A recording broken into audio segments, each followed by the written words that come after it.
Uy-joy City'dan yana bitta 3 xonali shikolat novostroykamiz tayyor bo'ldi. Qani marhamat obzorini boshlaymiz.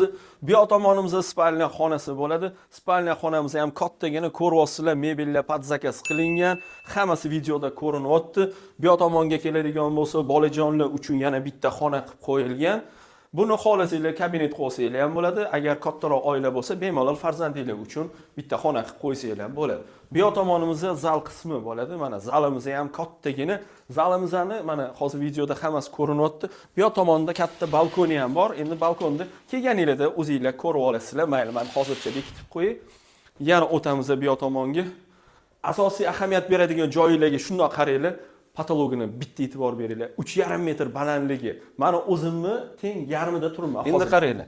Bu yoq tomonlar ayollarimizning sevimli joyi, ya'ni kuxnya bo'ladi. Kuxnyada ham hamma sharoit qilib qo'yilgan, hamma narsa masla, yengi turibdi. Oynamiz bor bu yoq tomonda ham. Keling, bu yerda sanuzelimiz ham bor. Bu sanuzelimizning ko'rinishi. Ko'rgan uylar Chilonzor yuragi bo'lmish C kvartalda joylashgan 3 xonali 4-qavatda joylashgan jami 8 qavatli lyuks novostroykamiz. O'rtoqlar joyi kelib ko'rganinglarda mana shunaqa ideal lokatsiyadaligiga o'zingizlar ham ishonch hosil qilasizlar. Jami 78 kvadrat. O'rtoqlar narxini 139 ming dollar so'raymiz. Naqdga ham, ipoteka orqali ham xarid qilsangiz bo'ladi. Mana shunaqa chiroyli uylarni yo'qotib qo'ymaslik uchun uy-joyimizga obuna bo'lib qo'yishni unutmang. Hayotkincha Uy-joy City bilan oson va qulay.